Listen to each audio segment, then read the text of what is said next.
del tiempo, nuestro corazón también se acelera increíblemente y muchas veces no le ponemos atención al cuidado oportuno de nuestro corazoncito. Y no estoy hablando de sentimientos y de emociones, estoy hablando de la parte de la salud. Y en ese sentido, si han visto nuestro nuevo aliado estratégico en Revista Mujer de Negocios, es Hospital Herrera Yandy. Y ellos están preocupados siempre de la salud de nosotras las mujeres. Y hoy tenemos de invitada a una mujer que es madre, es esposa, es una mujer de negocios y además es cardióloga. Así que le damos la bienvenida a la doctora Beatriz Domínguez. ¿Cómo está, doctora? Qué gusto saludarla. Bien, bien, muchas gracias y mucho gusto y gracias por la invitación a este espacio importante. A usted, doctora, por sumarse y conversar con nosotros sobre ese cuidado que debemos de darle nosotras las mujeres a este pequeño órgano que nos hace latir. Así que antes de entrar de lleno al tema, me gustaría que nos cuente un poquito quién es Beatriz Eugenia Domínguez Méndez. El nombre completo. Bueno, pues como usted bien lo dijo, Marlene, soy una mujer, soy parte del grupo femenino de aquí de Guatemala.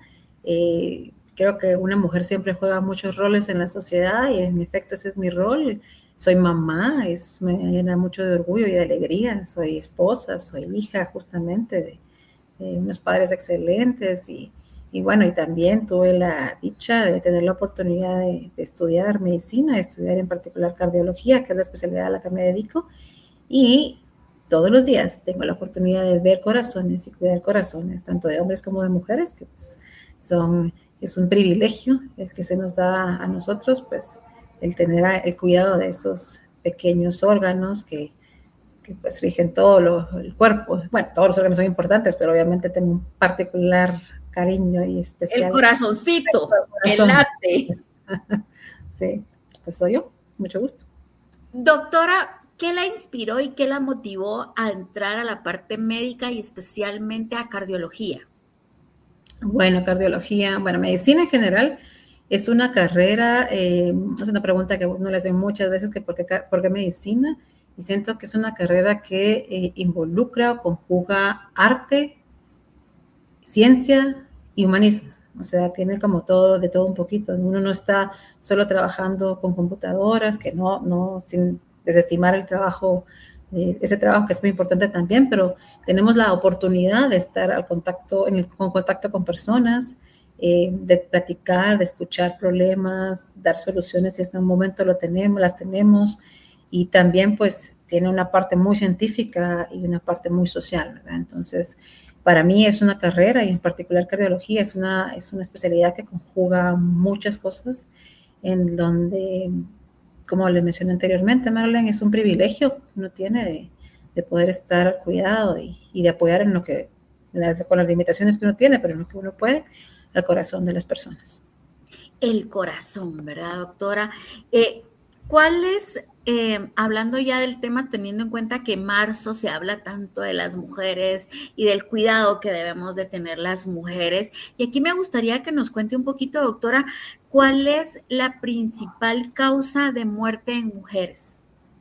Sí, eso es un tema del que veníamos hablando con algunos colegas, unos colegas de varios lugares de la clínica del hospital, que en particular es muy importante que se haga énfasis y que todos conozcamos sobre la salud de la mujer, ¿verdad? Y muchas veces consideramos o se piensa que el cáncer de mama, el cáncer de cervix, si bien es muy importante hacer tamizaje y cuidarlo, ¿verdad? Y saber que existe o se diagnostique y se trate, no es la causa principal de muerte en las mujeres, es la enfermedad cardiovascular.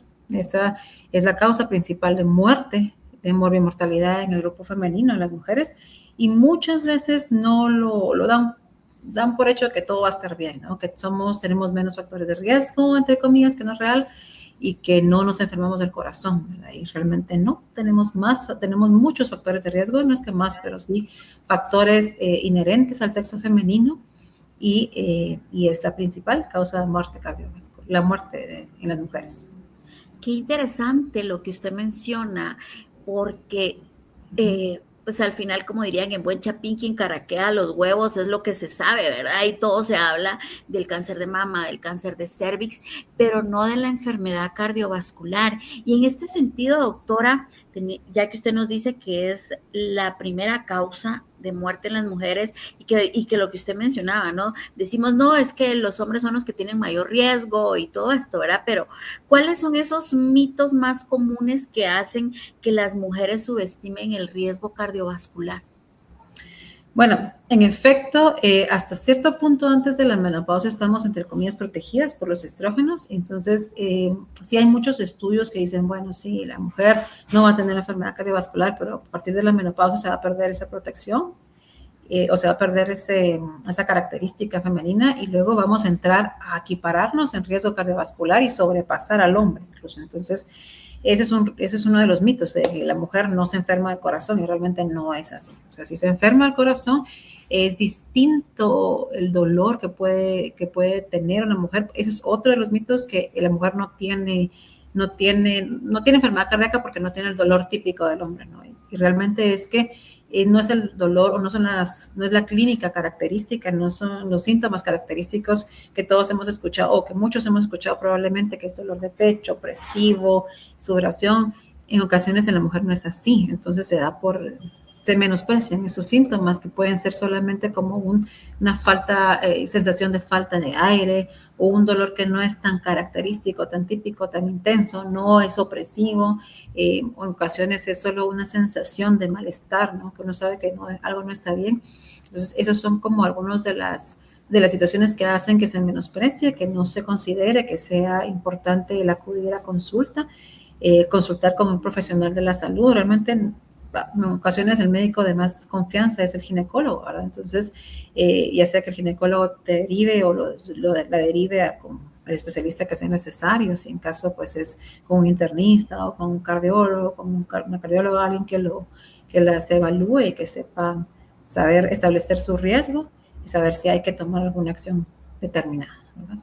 Y con esto que usted menciona, doctora, ¿qué edad es la que suele estar como más marcada en que se empiezan a dar este tipo de síntomas o cuando debiéramos de realmente ponerle atención a lo que está sucediendo en nuestro bello y hermoso corazón? Sí, bueno, la menopausia sí es un punto de corte importante, ¿verdad? La perimenopausia es que va a tener diferentes edades, pues en cada mujer es distinto. La menopausia temprana incluso es un factor de riesgo cardiovascular, ¿verdad? Entonces, pero no les diría que hay una edad determinada o definida, aunque las guías sí mencionan edad, algunas guías internacionales mencionan 45, 50, depende de qué guía, pero es ese momento en que cambia la situación hormonal, en que cambia todo el estado de bienestar, ¿verdad? Ese es un momento que creo que sí deberíamos de hacer énfasis en hacer un chequeo general, un chequeo consciente, ¿verdad? De cómo está la situación cardiovascular. Otro momento importante, y es que en ocasiones hay mujeres jóvenes que hemos tenido alguna situación en los embarazos. Entonces, no por el hecho de ser joven significa que no haya riesgo cardiovascular, y esa situación durante el embarazo, como la hipertensión arterial, preeclampsia, prematurez, chiquita, que hayan sido bebés de bajo peso al nacer, eso ya confirma que ya es un factor de riesgo para la mujer también. Y esta mujer que tuvo un evento durante el embarazo, una situación complicada, debería de tener un seguimiento un poco más estricto de su salud cardiovascular, ¿verdad? Y bueno, en general creo que son cuestiones que tal vez no se escuchan mucho, pero sí el tener un control de presión arterial, el tener un control de lípidos también, es importante a partir de ese momento a futuro. Y cuando decidimos desde el punto de vista de prevención, doctora, de decir, bueno, llegamos a los 45 y pensamos, bueno, me voy a hacer un chequeo general, es solo el electrocardiograma lo que hay que hacerse, hay que hacer una prueba de esfuerzo.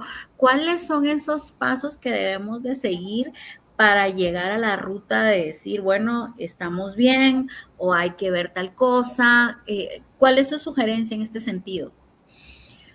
Es difícil en medicina dar una receta de cocina de, bueno, a veces es lo que tenemos que hacer para hacer el pastel, ¿no? Pero esa es como mencionábamos al inicio, ese es el arte de la medicina, tratar a cada paciente o a cada persona de manera individualizada. Entonces, creo que lo primero es acudir a tu médico de confianza, acudir a su médico de confianza y comentarle, ¿no? Vengo por un chequeo, tengo estos síntomas, en caso pues tengamos algún síntoma que sea palpitaciones, algo que nos llame la atención como médicos, entonces pues ahí se van dirigiendo o se van sumando factores de riesgo. Por ejemplo, es una paciente que ya tiene 50 años, que tiene artritis reumatoide o alguna otra enfermedad inflamatoria, que tuvo antecedentes en los embarazos, entonces ahí se van sumando factores de riesgo, que ya es hipertensa, por ejemplo, para pedir estudios un poquito más específicos, ¿verdad? En cardiología tenemos una variedad, una amplia gama de estudios que podemos utilizar para la detección, prevención y el manejo de la enfermedad cardiovascular. Y decir de que no podría decirte que, o puedo decirle que es solo un test diagnóstico para todas, ¿verdad? Sino que realmente es muy individualizada la situación aquí y lo primero es acudir con el médico que pues decidas o decidan consultar y ya a partir de ello probablemente el electrocardiograma sea el estándar, ¿verdad? Y si encontramos algo anormal ahí, si tenemos ya algunos factores de riesgo, probablemente hagamos una prueba de esfuerzo. En algunos pacientes que ya tengan dolor o que ya tengan algún síntoma adicional, probablemente hagamos una angiotomografía coronaria, o si solo queremos estratificar el riesgo cardiovascular, hagamos un score de calcio.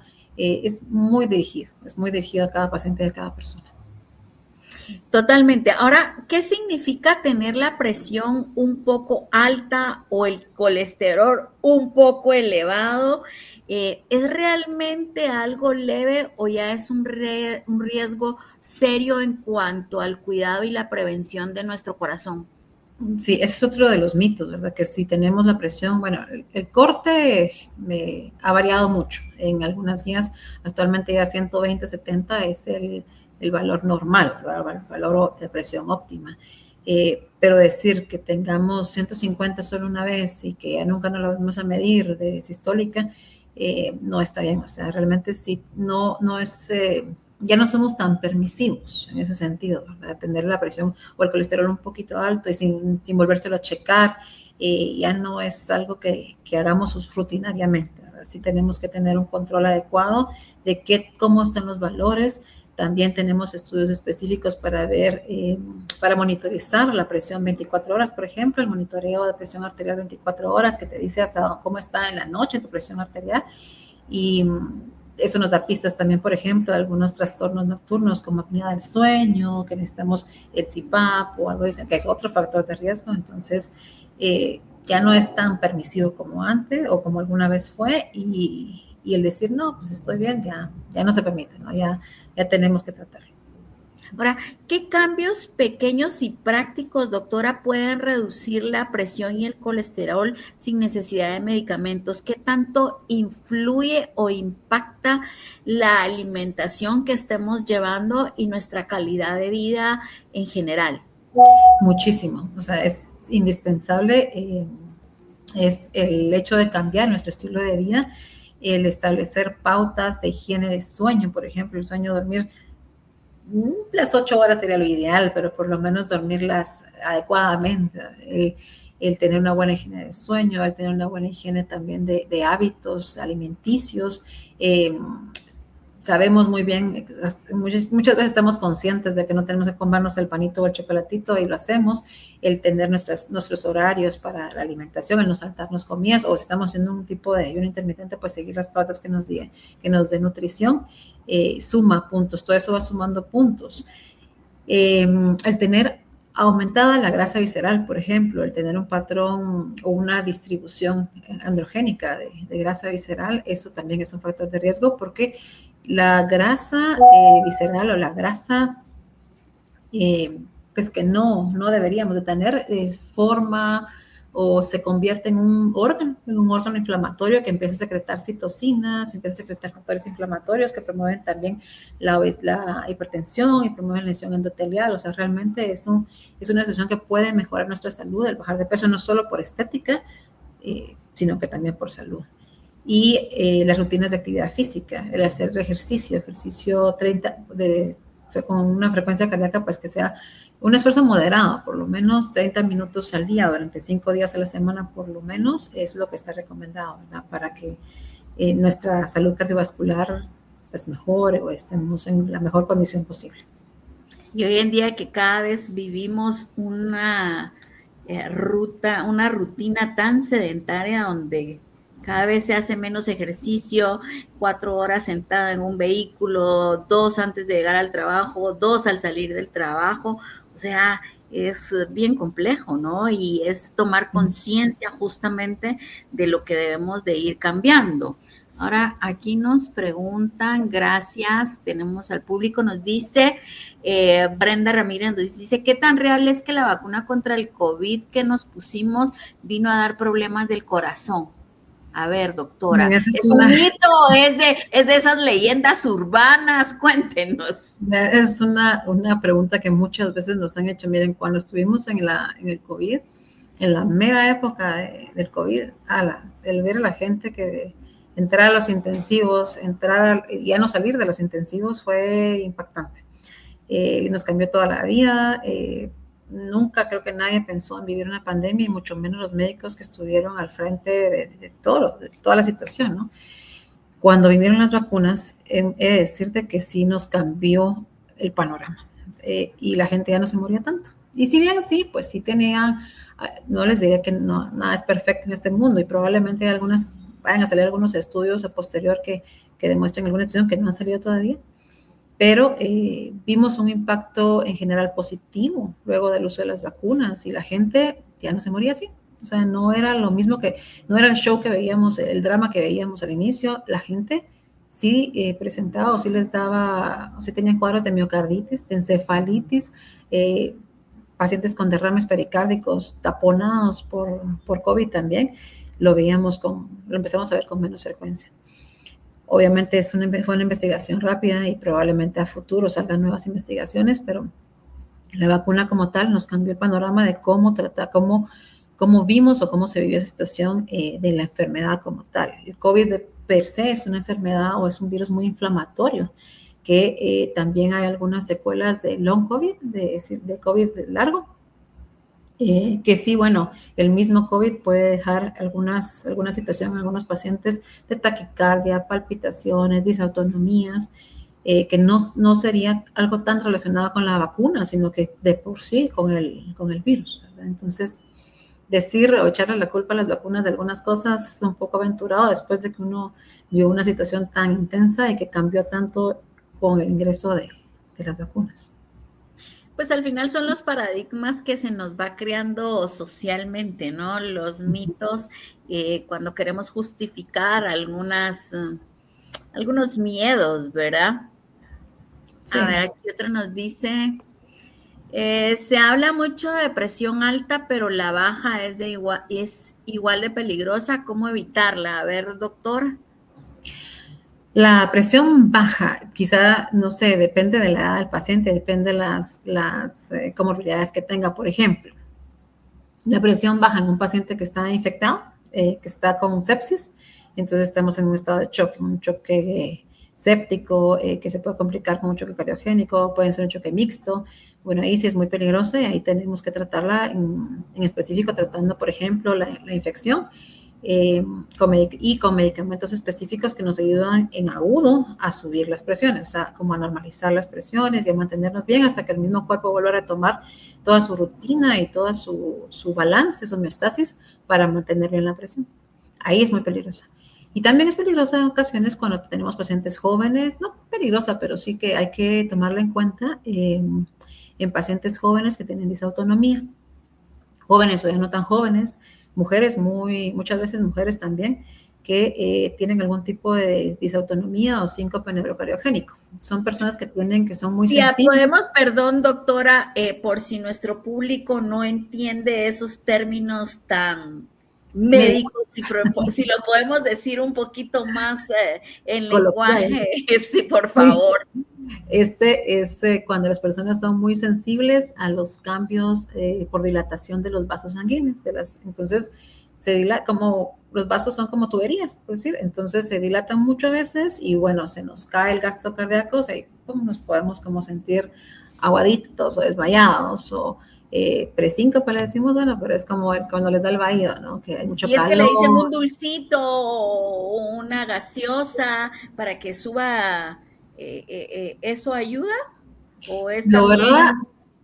depende de la paciente y la técnica, las técnicas que se menciona que en este grupo de pacientes, que son pacientes jóvenes y que la mayor parte, pues algunas son ya más no tan jóvenes, que se mantengan con una buena hidratación. ¿Sí? Buena hidratación, mantener ese volumen intravascular, o sea, dentro de los vasos sanguíneos bien, con una buena y adecuada hidratación. En muchas ocasiones también se les recomienda uso de medias de compresión para que como que bombee mejor la sangre hacia arriba, hacia la cabeza, ¿verdad? Entonces haya menos chance de que haya ese bajón de presión que te pueda causar un síncope, que pueda causar un desmayo, ¿verdad? Una situación así como de sentirse mal y de perder un poquito la conciencia en algunos pacientes. En ocasiones, si es depende del cuadro, hay diferentes tipos si se llega a desmayar el paciente, la paciente o el paciente, hay diferentes tipos de desmayo, de síncope, y eso se evalúa con un tipo de prueba que se llama prueba de inclinación. A algunos les gusta hacerla, a otros ya no lo hacen mucho, pero bueno, y hay diferentes tipos, neurocardiogénico, vasodilatado, o sea, diferentes tipos, y depende de cuál sea, se puede dejar un medicamento e incluso alguna intervención un poquito más específica, ¿verdad? Ya al nivel de los nervios, bueno, a nivel específico de esta etiología. Entonces, sí hay presión alta, hay que tratarla, y hay presión baja también, que depende del contexto, pues se puede tratar solo como soporte o un tratamiento integral.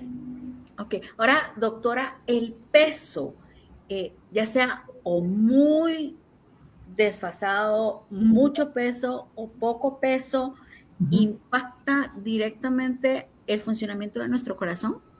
Sí, claro, o sea, el peso, si estás, como mencionamos antes, el sobrepeso, la obesidad, ese mismo tejido adiposo es un tejido, se vuelve como un órgano que empieza a secretar situaciones inflamatorias, entonces todo tu cuerpo está inflamado y eso afecta directamente a todos los vasos sanguíneos y afecta a los vasos del corazón y bueno, en general el corazón tiene que trabajar más, ¿verdad? Para llevar sangre a todo el peso excesivo del cuerpo.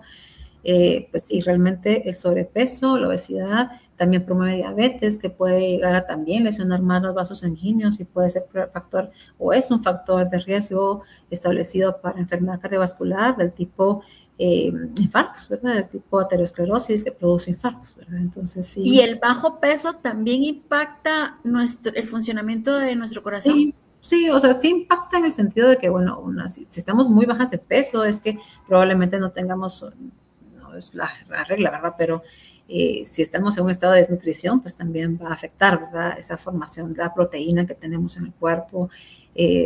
Realmente lo ideal es estar en un estado, la homeostasis, esa es la palabra que se utiliza mucho, ¿verdad? Que es una situación de bienestar en donde ni estemos tan bajitos ni tan altos, sino que estemos en un IMC, es como el índice de masa corporal que utilizamos lo general, ¿verdad? Pero a veces no es tan fidedigno porque puede ser peso de músculo o peso de grasa, pero una valoración nutricional sí en algún momento pues sí sería importante si nos preocupa ese estado de bajo peso o sobrepeso.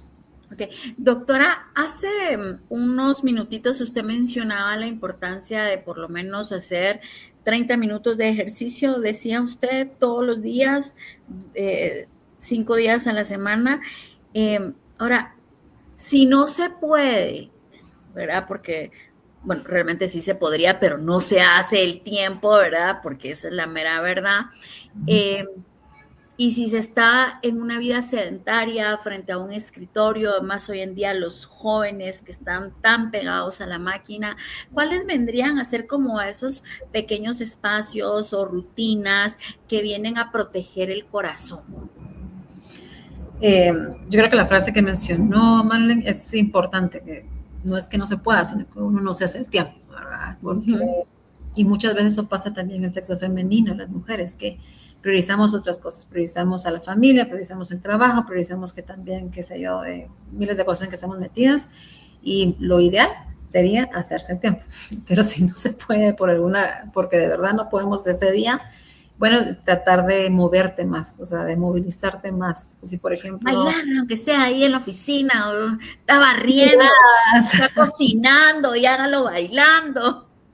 sí, sí, la verdad es que es desestresante, o sea, el estrés es otro factor de riesgo cardiovascular, bien establecido también. Entonces, el manejo del estrés es otro punto, aparte que tal vez lo vine a tocar ahorita cuando no estaba la pregunta en la colación, pero bueno, es otro factor de riesgo y bueno, en el punto del ejercicio, moverte, o sea, si tenemos que subir pisos, entonces tal vez no usar el elevador, sino las escaleras, no estar tanto tiempo sentado, no hacer la pausa, ir a dar una vuelta, bajar, a traer algo, no sé, o sea, no estar tanto tiempo en sedentarismo sería pues una recomendación, pero lo ideal es hacerse el tiempo. Porque no Ahora, solamente es ejercicio cardiovascular, sino que también tenemos que tratar de hacer un poquito de fuerza, ¿verdad? La masa muscular se va perdiendo, a partir de los 30, 40 años se empieza a perder la masa muscular y esa cuesta mucho recuperarla y a la hora de ser anciano o de ya estar con más años encima, yo creo que todos queremos llegar a ver a nuestros nietos, pero verlos bien, ¿no? O sea, no poderlos cargar en algún momento, no tener fracturas. Y conforme van pasando los años, si no nos ejercitamos, perdemos masa muscular y hay más riesgo de fracturas y lesiones. ahora, doctora, a veces, bueno, no a veces, el ser humano tiende a irse a los extremos, ¿verdad? Y hay mujeres o seres humanos, no vamos a hablar solo de mujeres, sino hay personas que o no hacen absolutamente nada de ejercicio y hay otras, porque he visto que muchos jóvenes también, ahorita que está de moda el running, las Sí. maratones por todos lados, he visto también que muchos jóvenes en plena maratón les da un infarto y qué pasa también con esta población, con estas personas que se tiran a hacer sus maratones, sus Ironman.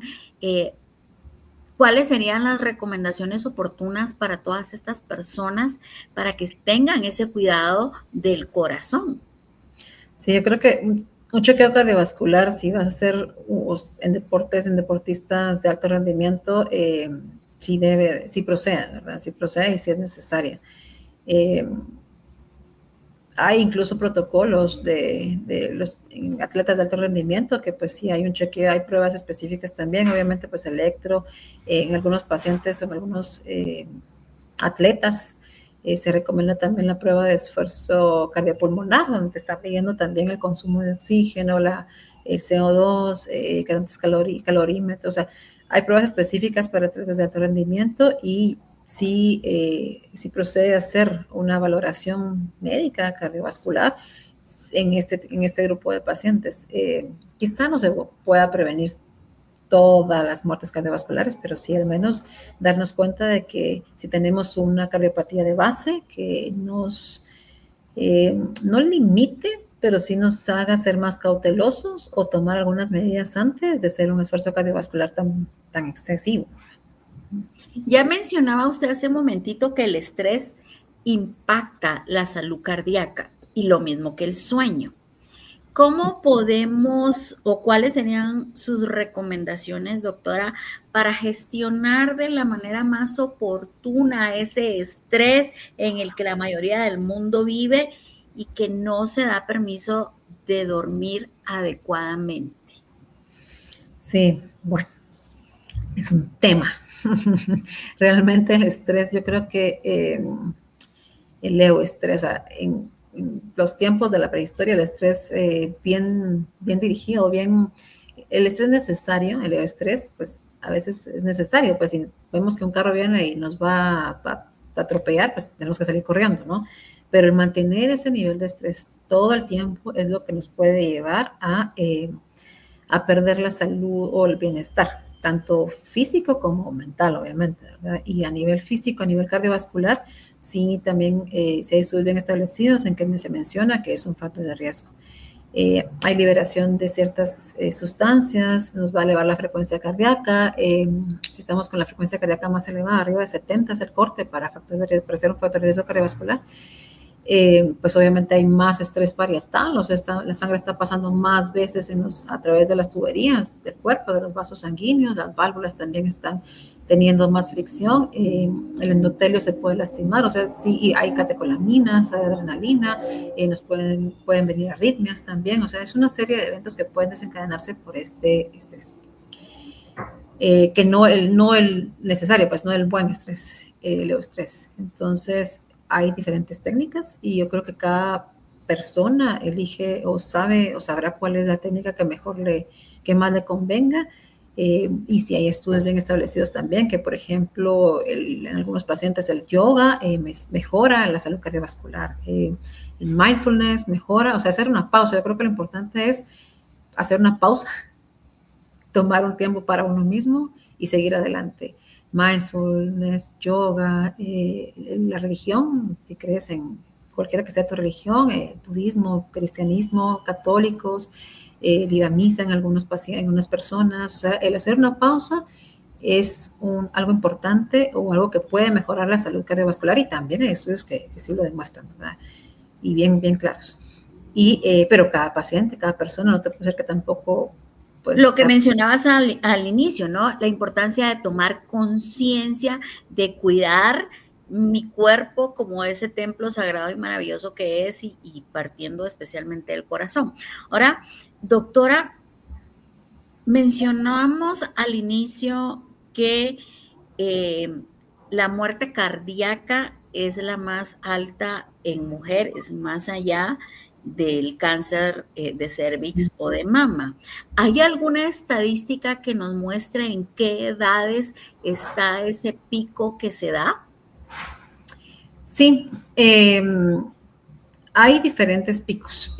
La verdad es que sí, se mencionan algunas estadísticas de que, por ejemplo, por cáncer de mama, por cada mujer que se muera de cáncer de mama pueden morirse. Lo que pasa es que es como un poco más dramático porque sucede en pacientes más jóvenes, ¿verdad? Entonces a veces como que se impacta un poquito más la sociedad.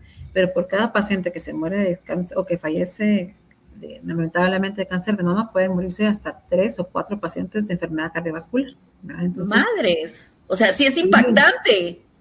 Sí. Y más o menos un tercio, sí, eso lo acabo de revisar, por eso lo tengo tan claro, porque tuvimos que dar una conferencia de eso hace poco.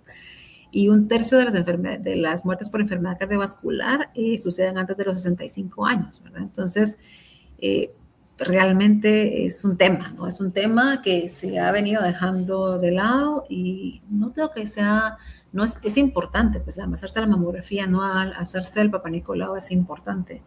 Pero también el electrocardiograma. Sí, pero checarte tus lípidos, darte cuenta de que hay algo que no está bien, o sea, o si ya tuvo una paciente, si ya tuviste un hijo con mucho, yo creo que eso es muy frecuente también en nuestra sociedad, prematuro o hipertensión en el embarazo o bajo peso al nacer, eso ya es un factor de riesgo, porque ya la vasculatura nos habló de que la vasculatura algo tenía, algo andaba mal o algo andaba distinto, que puede predisponer a enfermedad cardiovascular a futuro. O si es que subimos las gradas y nos empezamos a agitar, o pequeñas señales que el cuerpo nos va diciendo, chécate ese corazón, chécate esa máquina. Antes se mencionaba en algunas guías anteriores angina atípica. Ahora ya no se dice tanta angina atípica, sino que es un tipo de dolor no característico y solo el tener esa falta de aire es un puntito pues de algunos checklists para pensar en que puede ser enfermedad. No tengo que todas las faltas de aire, pues, pero si se van sumando puntitos, falta de aire, antecedentes, algún dolor que no sea tan característico, pues yo creo que lo prudente sí es checarse, porque muchas veces uno creo que quiere cuidar al mundo, quieres cuidar a los hijos chiquitos, o al esposo, o a la mamá, o los papás que ya están grandes quizá, pero si uno no está bien no vas a poder cuidar a nadie, ¿no? Totalmente. Entonces, aquí ya para ir terminando, la verdad es que la media hora de conversación se nos fue rapidísimo, doctora. Para ir ya concluyendo, ¿qué consejo le deja usted a todas esas mujeres que, como bien decía usted en este momento, no le dan prioridad a su salud, de manera integral y especialmente a ese corazón, que en la mayoría de mujeres no solamente es que sufra por amor, sino que ese corazón también hay que cuidarlo desde la parte biológica. Ya lo mencionaba yo en nuestra conversación, cuando mi papá murió de un infarto agudo, yo me vi frente al espejo y dije, yo tengo un hijo chiquito y no me puede dar lo mismo que a mi papá, viendo mi papá muerto de 59 años con un infarto agudo al miocardio. Entonces, ¿qué consejo les da a las mujeres para que tomen conciencia del cuidado de su salud cardíaca, especialmente? Pues yo creo que la última frase que mencioné, a veces uno quiere comer al mundo y quiere hacer de todo, y la familia, y los hijos, y el esposo, y la empresa, pero de verdad si uno no está bien, o sea, si te da un infarto, no va a podernos seguir adelante, pues, o sea, los hijos son a veces pequeños o grandes, o los nietos, qué sé yo, ya, cada quien tendrá algo por qué vivir. Para cuidar a las demás personas, uno tiene que cuidarse a sí mismo primero, y eso creo que es un ejemplo para todo, ¿no? Y la salud cardiovascular, siendo esta la principal causa de muerte en mujeres, creo que debe ser prioritaria en los sistemas de salud y en cada casa, en cada familia y en cada país. Totalmente. Justamente Hospital Herrera Yerandi, como está consciente de esas estadísticas que la doctora nos compartió, que una persona que fallece, una mujer que fallece de algún cáncer de mama o de cervix, hay 3 mujeres que fallecen de un problema cardíaco. Eso quiere decir, y que la verdad en este marzo el Hospital Herrera Yerandi sacó también paquetes muy especiales para chequearnos ese corazón, para chequearnos todo lo que tiene que ver con el órgano que significa ser mujer, con toda esa salud preventiva, porque teniendo en cuenta que Guatemala, la estadística nos dice también que la mayoría de hogares son monoparentales. Eso quiere decir que mamá está al pie del cañón, tiene que cuidarse en todos los sentidos. Así que para ir terminando ya, doctora, muchísimas gracias. La pueden encontrar a la doctora en el Hospital Herrera Yerandi. Pueden ver los paquetes súper especiales que el hospital está promoviendo ahora en el mes de la mujer, y también leer en nuestra sección de salud los consejos que Hospital Herrera Yerandi nos deja a todas las mujeres, no solamente para cuidar de nuestra familia, para primero cuidar de nosotras. Así que, ¿algún último consejo o palabras, doctora? No, solamente muchas gracias por este espacio para la salud de para las mujeres, para la salud cardiovascular de las mujeres. Con mucho gusto. Muchísimas gracias a todos ustedes, gracias por conectarse, gracias por estar con nosotros. Aquí nos dice, a ver quién puso aquí algo, excelente tema, gracias, nos alegra, sí, también aquí nos dijeron que es importante hablar del corazón, es un tema al que tenemos que ponerle mucha atención y no dejar que los factores externos se adueñen de nuestro corazón. Así que ya esta semana cerramos el mes productivo porque el lunes santo arranca ya la otra semana. Disfruten esas vacaciones de verano, cuídense, duerman lo que tengan que dormir, cambien hábitos y pues vivan de la mejor manera posible. Aquí nos dicen todavía, gracias por toda la información, gracias a ustedes por conectarse, gracias a ustedes por ser parte de la comunidad de Revista Mujer de Negocios, gracias al Hospital Herrera Yerandi por compartirnos estos datos tan importantes en pro de la salud de todas las mujeres. Acá, Andrea, gracias, mi mami se convenció. Qué bueno. Al fin, por fin, qué bueno, qué bueno, qué bueno. Así que eso es lo importante, que creemos conciencia. Un ser humano, una persona, y aquí estamos hablando de hombres y mujeres ya para concluir, tomar conciencia del cuidado de nuestra salud desde la prevención, no desde la urgencia, desde el shock y de la emergencia. Así que muchísimas gracias a Hospital Herrera Yerandi por este contenido. Gracias, doctora, por su tiempo. Y pues ahí estaremos conversando en otras oportunidades para seguir motivando a nuestras seguidores, a nuestro público, de la importancia de la prevención. A ustedes pasen una feliz noche y desde ya una santa Semana Santa. Se cuida muchísimo. Gracias. Chao. Bye.